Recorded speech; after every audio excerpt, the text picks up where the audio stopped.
Hari ni saya nak bawa korang tengok satu burung yang menarik. Korang kenal tak spesies burung ni?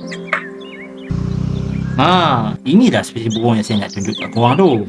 Ini burung tempua ataupun ada orang panggil ciak tempua, Bayar Weaver Glossius philippinus.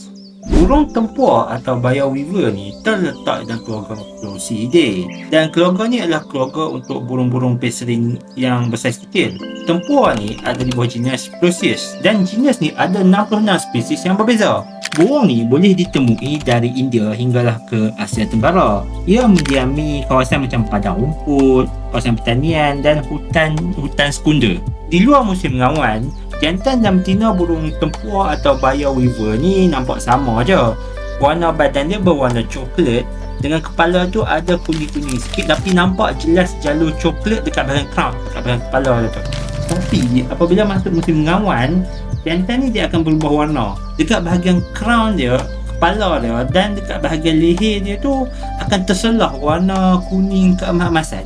Diet burung tempua ni selalunya biji rim dan biji-biji benih. Tapi kadang-kadang ada jugalah dia makan serangga dengan katak kecil.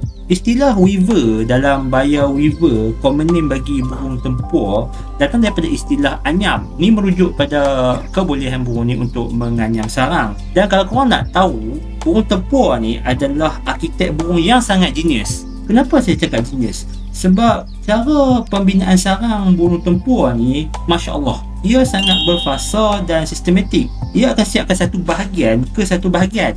Dan sarang dia ni bukan simple sarang tau. Dia ada bilik untuk telur, ada ruang kubung, ada pintu masuk. Dan pintu masuk tu siap ada laluan pintu lagi. Dan kalau korang ketegak sangat nak ambil, korang get ready lah. Memang kena dengan akta 716. Kalau simpan tanpa lesen, memang kena 50k.